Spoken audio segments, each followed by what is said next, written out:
I want you to picture a scenario that I can almost guarantee you have lived through. Oh, absolutely. Right. So you're standing in a room. Maybe it's one of those glass-walled conference rooms at work, or maybe it's just your living room during a really chaotic holiday dinner. Yeah, we've all been there. And you have just finished explaining a concept. Like, you laid it out with total clarity, step by step, absolute logic. Perfect logic. Exactly. I mean, a child could understand it. So you wrap up, you take a breath, and the person you're talking to they're just staring at you blankly. Or even worse, they nod. Yes.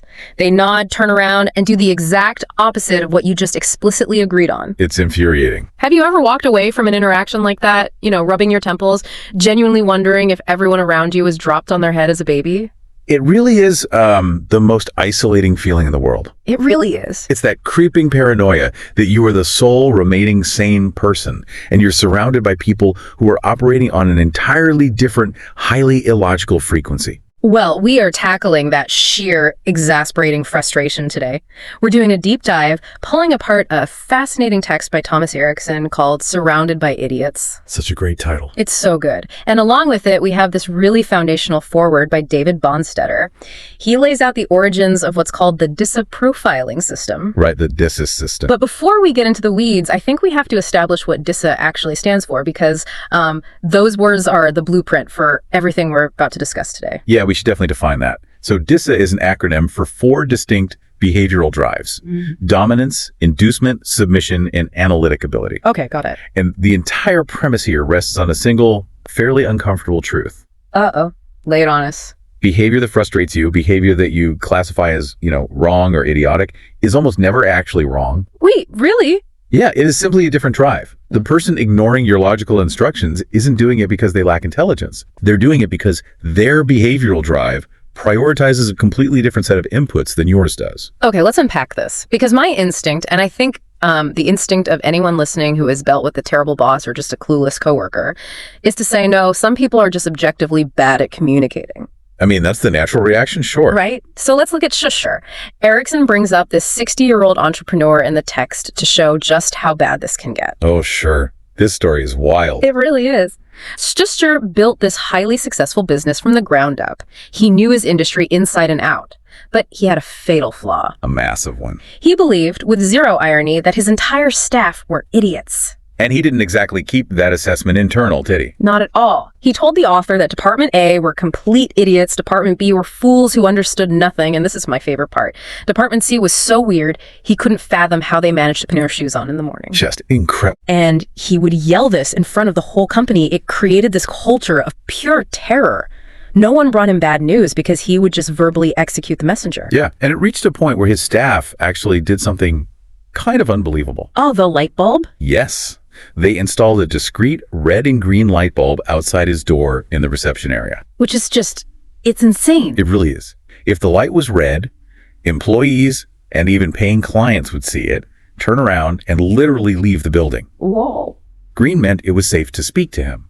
Think about the psychological toll it takes on an organization. It's basically a hostage situation. You have employees experiencing a literal Pavlovian anxiety response to a light bulb. Right. Instead of doing their actual jobs, they're spending vast amounts of cognitive energy just navigating one man's mood swings. Exactly. Federally lack the most basic level of self-awareness. But the irony is just glaring. I mean, who hired all these so-called idiots? It sure did. Sure did.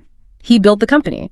And when the author points this out to Stir, essentially hinting that maybe the common denominator in all these terrible hires is, Stir himself. Stir tries to throw him out of the office. Doesn't he threaten to get a shotgun or something? He literally threatens to get a shotgun. So my question is, how does a supposedly smart guy get to a point where he thinks everyone else is broken? Well, it's because Sturt is operating under a massive cognitive bias. Okay, what do you mean? His definition of an idiot is simply anyone who doesn't process information exactly the way he does. I see. Which forces us to look at a fundamental law of communication outlined in the text.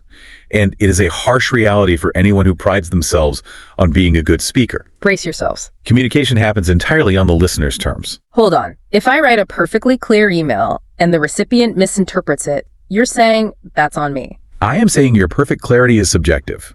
When you speak, your words don't just travel through the air and land pristinely in the other person's brain. Right. They are filtered. The listener runs your words through their own reference frames, their biases, their current emotional state, and their underlying behavioral drives. That makes a lot of sense, actually. By the time your message reaches their conscious understanding, it might look wildly different from what you intended.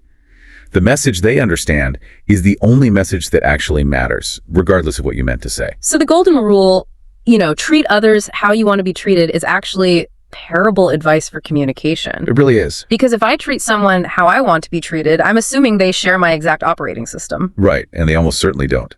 The psychoanalyst Carl Jung made an observation that gets to the heart of this. He noted that we see what people do, but we almost never see why they do it. We only see the surface. Exactly. Yeah. We constantly assess each other based purely on observable actions, completely blind to the internal mechanics driving those actions. The text uses a really good toolbox analogy. Oh, the sledgehammer. Yeah. A sledgehammer is a fantastic tool for demolishing a concrete wall. But if you try to use it to hang a fragile picture frame, it is a destructive disaster. Complete disaster. But a sledgehammer is just blunt force. Yeah. What if we look at personality more like a piece of technology? Let's say a smartphone. I like that. Everyone has a smartphone, but if I unlock yours, the apps, the layout, it looks completely different from mine. That is a much more accurate way to visualize it. To understand why someone is behaving like a sledgehammer, or why your coworker's smartphone is running completely different software, we have to look at how these personalities are constructed layer by layer. The text maps out the anatomy of personality. So at the very center, the hardware of the phone is our genetics. Right. The author talks about inheriting his Uncle Bertil's red hair, but it's more than just physical traits, isn't it? Oh, definitely. We inherit baseline temperaments and character traits before we even take our first breath. So that's the core. Yeah, and that genetic baseline is immediately met with childhood conditioning. Children are essentially boundaryless, right? They operate purely on impulse. Tell me about it. But through imitation, often mimicking the parent of the same sex or just a primary caregiver, that impulse is molded into what the text calls core values. Core values. If genetics are the hardware, core values are the unchangeable operating system. These are deeply embedded binary beliefs, like education is paramount, or stealing is unforgivable, or family comes first. The author mentions his core value is fighting is wrong. He got beat up by a very strong girl in the 3rd grade. That story is great. And he just decided violence wasn't for him. He literally hasn't thrown a punch since. Those values are cemented into the foundation. You can't just delete the operating system. No, you can't. Yeah. But layered on top of that, you have what the text calls attitudes. Right. Attitudes are like the apps you download later in life. They're opinions formed based on your specific, localized experiences, usually in high school, college, or early in your career. And the text gives this honestly exhausting example of how an attitude dictates behavior. The relative. Yes. The author has a relative who returns every single item she buys. We are talking sweaters, sofas, literal cars. Cars? Who returns a car? I know. She researches them, buys them, brings them home, and then immediately initiates a return. I read that and thought, this person just loves the attention of complaining. That's what it looks like on the surface. But the text explains that somewhere in her past, she developed a deeply ingrained attitude that 85% of salespeople are swindlers. Let's look at the psychology of that, because it's fascinating. She likely had 1 or 2 highly negative experiences with being scammed or pressured by a salesperson early in her adult life. Right. So her brain, seeking to protect her from future harm, created a heuristic, a mental shortcut. Salespeople equal danger. Exactly. That attitude now acts as a confirmation bias filter. Every time she buys something, she is actively hunting for the flaw that proves she was swindled. So she's looking for a reason to return it before she even buys it? Yes. And when she finds even a minor defect, her brain rewards her with a hit of dopamine for being right, and she returns the item. But unlike core values, attitudes can be uninstalled, right? Like if she had 5 consecutive amazing experiences with honest, helpful salespeople, her brain would eventually have to rewrite that mental shortcut. Correct. Attitudes are malleable. Core values are largely static. Now, when you combine those unchangeable core values with those learned attitudes, you get your core behavior. Core behavior. This is how you would act if you were completely free from all external pressures. But nobody is ever completely free from external pressure. I mean, unless you're asleep in a sensory deprivation tank, someone or something is demanding a certain type of behavior from you. Which introduces a fundamental behavioral formula from the text. Wait, a math formula? Kind of. It's B equals F, parentheses, P times SF. Break that down for me. Behavior is a function of personality multiplied by surrounding factors. Behavior is what we can physically observe. Personality is the internal core we've just discussed. Surrounding factors are the environmental pressures. Your boss watching you, your spouse asking a loaded question, a deadline looming. So the environment changes the behavior. Because of those surrounding factors, Yeah. what you almost always observe in others is moderated behavior. Yeah. It is the specific mask they are wearing for that specific environment. Okay, but if everyone is constantly adjusting their behavior based on the room they are in, if everyone is just a chameleon matching the background, how is a profiling system supposed to work? That's the challenge. Like, if my boss wears a stern leader mask at work, but is a goofy dad at home, which one is his true profile? Well, because a mask can only stretch so far over the underlying bone structure. Your core behavioral tendencies, your default settings, always bleed through the moderation. They always leak out. Always. The effort required to constantly act against your core drive is cognitively exhausting. Under stress, or when we are totally comfortable, we always revert to baseline. And that baseline is what the DISA system categorizes into 4 distinct colors. We're looking at red, yellow, green, and blue. And before anyone listening rolls their eyes at being shoved into a color-coded box, the text notes that 80% of people are a combination of 2 colors. Right, it's rarely just one. Only a tiny 5% of the population operates purely as a single color. Most of us are blends. But to understand the blend, we have to isolate the primary ingredients. So we need to define the axes that these colors sit on. Picture a simple graph. Okay, picturing it. The vertical axis represents your cognitive compass. At the top, you have task-oriented people. Their primary drive is solving problems, hitting metrics, completing objectives. And at the bottom. At the bottom, you have relation-oriented people. Their primary drive is human connection, consensus, and emotional safety. And the horizontal axis represents your motor drive. On the left, introverts. The text defines them as more passive, reserved, and internally focused. Yeah. And on the right, extroverts, active implementers who project their energy outward. A fantastic illustration of this comes from the foreword. David Baumstetter talks about his father, Bill Baumstetter, who was an early pioneer in behavioral software back in the 80s. Right. Bill was an agricultural salesman driving through rural Iowa. Yeah. And he realized he could accurately predict a farmer's psychological profile and therefore how to sell to them just by observing the physical layout of their farm. That is wild. He would literally just drive up to a property. Yep. If the driveway was pristine, the fences perfectly measured, and the equipment meticulously organized, he knew he was dealing with an analytic type. A blue. He needed to bring data and facts for that guy. Exactly. But if he drove up and saw chaotic, experimental livestock setups, brand new outbuildings being constructed on a whim, he knew he was looking at a dominant type. A red. The environment we build around ourselves is a direct manifestation of our cognitive axis. It really is. An analytical introvert builds a controlled, predictable environment. A dominant extrovert builds an environment optimized for momentum and risk. So as we break down these 4 colors, I challenge you listening to mentally map your colleagues and family members onto these axes. Let's dive into the dominance quadrant, the red behavior. The force of nature. Yes, these are your extroverted, task-oriented individuals. Hippocrates would have called this the choleric temperament. So what is happening in the brain of a red? A red is driven by an absolute compulsion for forward momentum. They are bold, impatient, and fiercely competitive. For a red, time is not just money. Time is a finite, decaying resource. So standing still feels like failure. It feels like a physical failure to them. They are natural leaders because they possess a genuinely unsurpassed belief in their own capability. They do not suffer from imposter syndrome. Wow, must be nice. Right. They view every obstacle as a wall. They simply need to hit harder. The text calls it the slog or split mentality. Slog or split, exactly. If a task aligns with their goals, they will slog through fire, water, and exhaustion to get it done. But if they deem the task meaningless, split. They drop it immediately. Go on. It doesn't matter if you think it's important. If it doesn't serve the momentum, it goes in the trash. And the stories Erikson shares about reds are mind-blowing. Take Pele, his neighbor. Oh, Pele. He is the ultimate case study in how the Reds' competitive drive overrides basic logic. He really is. Pele actively hated gardening. He viewed it as a complete waste of time.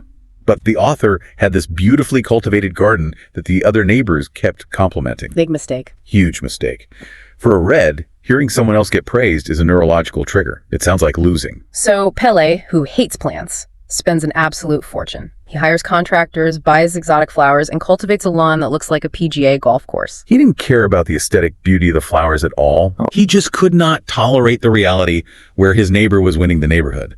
The author said he could just casually mention he was going to the garden center, and Pele would immediately sprint to his car to go buy something more expensive. The dopamine hit for a red doesn't come from the garden. It comes from the victor. Exactly, and we see this in the workplace constantly. Yeah. The text details a dynamic, brilliant CEO at a company picnic. They organize a casual, friendly soccer match. And this CEO turns into an absolute menace. Menace. He is slide tackling employees, playing brutal, cutthroat soccer at a relaxed company picnic. When people told him to calm down, he was genuinely confused. They called it a tournament. And you don't play a tournament to make friends. You play a tournament to crush the opponent. This guy was so competitive, he read books at 100 pages an hour just to prove he could. That's exhausting just to hear. His wife actually had to formally ban him from playing memory card games with his own 5-year-old children. Oh my gosh. Because the kids had a natural advantage in short-term memory, and when the CEO started losing, he would start intimidating his own toddlers. It sounds sociopathic if you don't understand the drive, It really does. but we have to look at the intention. It is very easy to look at Pele or that CEO and label them as malicious or arrogant.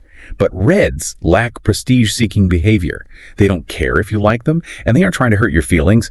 They just want the result. Look at Bjorn, another Red boss from the text. Bjorn is a great example. So the author had only been working at Bjorn's company for 3 weeks. He's driving, his phone rings, he sees it's the boss. He answers with a very polite, rehearsed corporate greeting. Hello, this is Thomas Erikson. And Bjorn cuts him off instantly. Instantly. Were you looking for me? The author says no. Bjorn says, okay, and hangs up. 8 seconds. Most people would sit in their car after that call and obsess over it. Is he mad at me? Was I rude? Am I getting fired? I would definitely be panicking. But Bjorn wasn't angry. He needed a binary piece of data. Yes or no. He got it.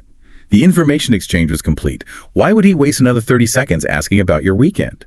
That is inefficient. I hear that, but I have to push back on this idea that Reds are just hyper-efficient pragmatists. Prioritizing momentum over everything else creates massive, dangerous blind spots. Let's talk about Elizabeth, the consultant. Oh boy, the $50 million claim. Exactly. The author is sitting in a boardroom full of highly educated, analytical consultants during an economic recession. Elizabeth, a classic Red, leans forward and confidently states that a specific company is pulling in $50 million a week in revenue. Which is an insane number. Insane, but everyone in the room nods, writes it down, and adjusts their strategy. Later that day, the author hears a financial report on the radio. The company was actually making about $2.5 million a week. Just a slight miscalculation. Right. Elizabeth had completely mangled the data she heard on the news. But because she delivered it with absolute, unshakable certainty, a room full of smart people just accepted it as gospel. If you are prioritizing speed over facts, you can drive the whole company off a cliff. You absolutely can. And that is the critical weakness of extreme dominance. A Red operates on the core belief that a decision made right now is vastly superior to a perfect decision made tomorrow. Wow. Elizabeth didn't intentionally lie to the room. In her mind, she needed a data point to push the conversation forward. She grabbed the closest number in her memory, deemed it close enough, and delivered it. Accuracy be damned. Exactly. Reds do not let a lack of granular detail slow their momentum. In an office setting, these are the managers who launch a product before the software is actually finished. They assume they can just fix the bugs while the product is already in the market. Move fast and break things. Very much so. Okay, so if Reds are task-oriented extroverts, what happens if we slide over on the axis? What if we have someone with all that massive extroverted energy, but their compass is pointed entirely at relationships instead of tasks? You get the inducement quadrant, the yellow behavior, the sanguine temperament. Ah, the eternal optimists. Yes, the yellows. If Reds are in the office to hit quota, yellows are in the office to make sure everyone feels seen, heard, and entertained while doing it. They are enthusiastic, highly tactile, and incredibly persuasive. But their persuasion has absolutely zero to do with logic or spreadsheets. None at all. Yellows persuade through energy. Their cognitive processing is highly sensory. They are the individuals who will answer a specific technical question with a wildly entertaining, completely unrelated anecdote that somehow leaves you feeling satisfied even though you didn't get your answer. The anecdotes for yellows are hilarious because they literally defy logic. The author talks about his sister, Marita. She is a textbook yellow. He points out a massive, terrifying thunderstorm rolling in, a purely objective threat. And her response? Oh, after that, the sun will come out. Just wait and see. She doesn't even see the storm. No. The author is baffled by this disconnect from reality. He asks her what she was thinking when she made a weird comment earlier, and she laughs and says, thinking. I wasn't. She just felt it and said it. It is a fundamentally different framing of reality.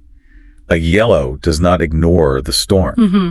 Their brain simply refuses to allocate processing power to the negative aspect of it. It just blocks it out. Completely. They are hyper-focused on the opportunity, the sun that comes after. Hmm. Look at the story of Mike, the supposedly jinxed man. Oh, Mike. Mike buys an absolute death trap of a car. A rusty, beaten-up Alfa Romeo. A week after buying it, he crashes it head-on into a lamppost. The car is totaled. The The frame is crushed. He literally cannot pry the driver's side door open to escape. Terrifying. The author calls him, terrified that Mike is in the hospital, and Mike answers the phone cheerfully and says, "It was fine, I just got out the other door." A blue or a red would be analyzing the financial loss, the insurance premiums, the mechanical failure. Mike's brain immediately bypassed the trauma and latched onto the one positive data point. He found an alternative exit. This relentless positivity is what makes yellows such potent motivators. The text mentions Marianne, a pharmaceutical sales director. The author notes that Marianne's persuasive energy was so intense that if she enthusiastically told her sales team to jump out of a fifth-floor window, they would probably cheer, line up, and do it. She's basically a cult leader. Basically, she could take a furious, screaming client, refuse to engage with their anger, and just smile and charm them until they ended up laughing. But how does that actually work? How do you charm away a broken contract? Well, it comes down to classic rhetoric. Without studying it, yellows are absolute masters of ethos, appealing to the character, credibility, and emotional resonance of the speaker. Right? When a yellow speaks to you, they use expansive, vivid body language. They modulate their tone. They make intense, warm eye contact. Neurologically, they are triggering oxytocin in your brain. They make you feel like you are the only person that matters. Yes. They aren't selling the pharmaceutical drug. They are selling the feeling of being in their presence. And because they don't care about rules or rigid structures, their brains are free to make wild, creative leaks. Robin's story. Yeah, there's a story of Robin who loves designing his garden. He's standing in his yard, completely stuck on what to do next. His wife walks up and just starts counting backwards from 10 out loud. By the time she hits 7, Robin yells, "Honey, I have an idea." Just out of nowhere. The arbitrary countdown just jolted his brain into a new pattern. They are absolute idea machines. But that complete rejection of structure is their greatest vulnerability. A yellow will have a stroke of genius for a disruptive new tech startup while waiting in line for coffee. But if you ask them to sit down, open a spreadsheet, and draft a 5-year P&L projection, Forget about it. they will physically recoil. They cannot sustain focus on the minutia. I've worked with yellows where the brainstorming session is electric. We map out this incredible vision on the whiteboard, and then 2 days later, not a single email has been sent. The execution is zero. Yeah, the follow-through is often lacking. So if you need to boost morale or break out of a creative rut, grab a yellow. If you need someone to audit your taxes, keep them far, far away. Precisely. Which forces us to look at the lower half of the matrix. We've covered the high motor extroverts, but an organization or a society made entirely of reds and yellows would burn itself to the ground in a week. Total chaos. There would be massive momentum, brilliant ideas, and absolutely zero infrastructure or stability. We have to look at the introverted, relationship-focused individuals, the greens. The submission quadrant, the phlegmatic temperament.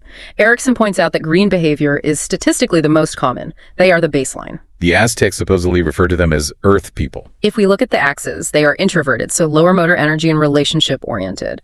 They are passive, tolerant, heavily team-oriented, and undeniably the best listeners on the matrix. To use a mechanical metaphor, if reds are the combustible engine driving the car forward, and yellows are the flashy exterior and the loud stereo, greens are the chassis and the suspension. They hold the entire structure together. They really do. Yeah. They do not demand the spotlight. They abhor unnecessary conflict. Their primary psychological drive is the safety and cohesion of the group. They are the people who remember everything about everyone. The text shares the story of Maja, a receptionist at a consulting firm. Maja remembered everyone's birthday, not just the staff, but their spouses, their kids, their anniversaries. An incredible memory for people. She would gently remind the hyper-focused red consultants to go home at 6 p.m. to see their families. But her actual desk was a nightmare of overflowing files and uncompleted tasks. Why was that? Because whenever anyone asked Maja for a favor, she couldn't say no. We have to understand the fear driving that inability to say no. For a green, the team always supersedes the individual. The group's comfort is their comfort. Right. Their deepest fear is that by denying a request, they will create friction, let someone down, and cause a fracture in the social dynamic. They will inconvenience themselves to an absurd, even dangerous degree just to avoid bothering someone else. Which perfectly explains Christopher. This story broke my brain a little bit. It's hard to believe it's real. Christopher is a green who accidentally locks himself out of his office building in the dead of winter. It is 30 degrees, it is snowing, and he is standing on the sidewalk in just a thin t-shirt. Oh my God. He calls the author, who is at home on a Sunday, and what does Christopher do? He spends 15 minutes engaging in polite small talk. While experiencing early stage hypothermia. Yes. He asks about the author's new house. He listens to the author complain about a broken boiler. Christopher gives him advice on the boiler and offers to connect him with a plumber. And he's freezing. Only after 15 minutes of this does Christopher casually slip in, "Oh, by the way, I'm freezing to death outside the office. Could you remotely unlock the door?" A red would have called, screamed, unlocked the door, and hung up. Right. Christopher prioritized the author's minor plumbing inconvenience over his own physical survival simply because he didn't want to intrude on a Sunday. It's insane, but that genuine, deep-seated interest in others makes greens incredibly lethal in surprising environments, like sales. Yeah. There's Helena, the green sales rep. She gets a meeting with this terrifying, impossible-to-crack executive, a guy who eats salespeople for breakfast. She meets him in the parking lot. He is driving a pristine, restored, vintage car. Helena walks up and just says, "Wow." That's all it took. The executive proceeds to talk at her for 20 straight minutes about the paint job, the engine rebuild, the leather interior. Helena knows absolutely zero about cars, but she stands there, nods, maintains warm eye contact, and just lets him speak. And what was the result? They went inside, and he signed a massive sales contract before the waiter even brought their lunch. He felt completely understood and validated. Helena succeeded because she deployed the one skill that reds and yellows deeply struggle with, active, egoless listening. The executive didn't want a pitch, he wanted an audience. Just someone to hear him. But we cannot ignore the inherent danger of the green quadrant. This passivity, this desire to be the suspension system of the office, is a massive trap. Right, because if you hate conflict, you never speak up when the car is heading for a cliff. Greens fear sudden change. They need a long runway to process new realities. So imagine a red executive comes in on a Monday and announces a total restructuring of the company. A green will not raise their hand and challenge the boss. They will nod, go back to their desk, and then spend the next 3 months whispering at the water cooler about how terrible the new system is. They become a sinkhole for passive aggression. Because they lack the drive to initiate direct confrontation, their resistance goes underground. They act as shock absorbers for the erratic behavior of the reds and yellows. But if a shock absorber takes too many heavy impacts without maintenance, It eventually snaps. When a green finally breaks, they don't explode. They simply check out entirely. which brings us to the final piece of the puzzle, the most rigid corner of the matrix. What happens when you have someone who is introverted, like a green, but their compass is pointed entirely at the task and the facts, rather than relationships? You enter the analytic quadrant. The blue behavior. The melancholic temperament. The blues. The realists.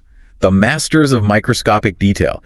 These are the people who label the coat hooks in their mudroom so everyone knows exactly where their jacket goes. They love a label maker. They're the ones who create 6-week rotating dinner menus mapped against grocery store sales cycles for optimal financial efficiency. A blue is driven by an absolute necessity for quality, accuracy, and perfection. If a red operates on the belief that it needs to be done now, a blue operates on the belief that if it isn't done flawlessly, it shouldn't be done at all. They won't even start if it can't be perfect. They demand empirical science, peer-reviewed data, and exhaustive historical context before they will even consider making a move. They view the gut feelings of a yellow as reckless delusion, and they view the momentum at all costs of a red as an unforgivable liability. But they are quiet about it. They are the silent experts in the room. They possess a modesty that borders on self-sabotage. Tell the consultant story. The text tells a story of a group of highly paid consultants agonizing over a complex logistical problem. They argue in a conference room for 2 hours, getting nowhere. Finally, a blueum who has been sitting in the corner the entire time quietly speaks up and lays out the exact mathematically perfect solution. After 2 hours. When the exasperated room asks him why he sat on the answer for 2 hours while they suffered, his response is, "Well, you never asked me." To understand that, you have to look at the cognitive load of a blue. To a blue, offering an unsolicited opinion is illogical. If you require their data, the correct protocol is to request the data. They don't want to just interrupt. They view fighting for airtime or boasting about their knowledge as incredibly inefficient. They assume their competence will be recognized through the perfection of their work. And their definition of perfect work is staggering. The ultimate blue anecdote in the text involves the author trying to sell a leadership training program to a blue CEO in the packaging industry. The author asks for a meeting. The CEO grants him exactly 50 minutes, not an hour, 50 minutes. They're very specific. Why? Because the CEO had calculated that it took him exactly 4 minutes to walk to the dining room, and he allotted exactly 2 minutes for a bathroom break, and a 50-minute meeting fit perfectly into his optimized physiological schedule. He had optimized his bladder. He eliminated the variables. Blues hate variables. So the author knows he's dealing with a blue. He prepares a 35-page written proposal, which is an absurdly dense document for a preliminary sales pitch. The CEO reads it, looks up, and genuinely asks, is there any more material? He wasn't satisfied with 35 pages. The author had to go back to his office and draft an 85-page proposal. He had to break a multi-day leadership program down into 2-hour intervals, detailing exact outcomes for every single block of time, just to satisfy the blue's insatiable need to mitigate risk. Which perfectly illustrates the dichotomy of the workplace. If you are building a bridge, you send the yellow out into the world to sell the beautiful dream of the bridge to the investors. Right. But you absolutely must have the blue sitting in the office calculating the tensile strength of the steel and the wind shear resistance. Otherwise, If the yellow builds the bridge, it collapses into the river because they forgot to use bolts. If the blue is in charge of selling the bridge, it never gets built because they spend 5 years analyzing the soil composition. imagine putting that red CEO who plays brutal soccer into a boardroom with the blue CEO who schedules his bathroom breaks. The red is screaming, "Launch the product, we'll fix the bugs later," And the blue is staring at him, horrified. saying, "We cannot launch until we have run 10,000 more stress tests." The friction there is immense, but if they can learn to translate each other's drives, they are an unstoppable team. And that is the ultimate synthesis of Erikson's text. This matrix is not designed to put people into reductive boxes so you can dismiss them. It's not about stereotyping. The goal is to develop critical thinking regarding your own reactions. When you feel that frustration rising, when you're convinced the person across from you is an idiot, you are being invited to pause and identify the behavioral drive at play. So, if you are listening to this, how do you actually apply it tomorrow morning? You use the right tool for the job. If you have a meeting with a red, leave the small talk at the door. Walk in, give them 3 bullet points, and focus entirely on the desired outcome. Just cut to the chase. If you are sitting down with a yellow, you have to build in time for them to verbalize and dream. Connect the task to a larger, exciting vision. If you are managing a green, you cannot spring massive changes on them at 4 p.m. on a Friday. You introduce change slowly, you ask for their input privately, and you reassure them that their place within the team is secure. And if you are presenting a proposal to a blue, do not rely on your charisma. Bring the spreadsheets, check your math 3 times, and anticipate their questions about risk mitigation. You adapt your transmission to match their receiver. But before we sign off, I want to leave you with a thought that extends beyond the text. Erikson wrote this analyzing mostly in-person dynamic human interactions. But look at the world we are working in today. We are hyper-remote. Very true. We are communicating via Slack channels, Microsoft Teams, and quick text messages. We are actively stripping away the vocal tone, the eye contact, and the body language that help us identify these color drives. We are filtering complex human behavior through a 2-dimensional medium. Right. How do you spot a yellow's boundless, infectious enthusiasm when all you have is a line of text? They might use exclamation points and emojis, but a blue might view that as unprofessional and dismiss them. Or a green. How do you spot a green's silent, polite panic when they are just a black square on a Zoom call on mute? Are we accidentally forcing everyone to communicate like a blue, demanding written, structured data in every interaction? Or by moving so fast in chat apps, are we forcing everyone to act like a red, firing off 8-second responses without thinking? The medium itself might be creating entirely new categories of misunderstanding. It's a really provocative question to leave on. So the next time you draft an email or you get a 1-word reply on Slack that makes your blood boil, take a breath. Ask yourself, are you communicating on the listener's terms, or are you just projecting your own operating system onto them and assuming they are the idiot? Probably the latter. Spend some time observing the people around you this week, figure out what drives them, and most importantly, take a long, hard look in the mirror and figure out exactly what color mask you are wearing.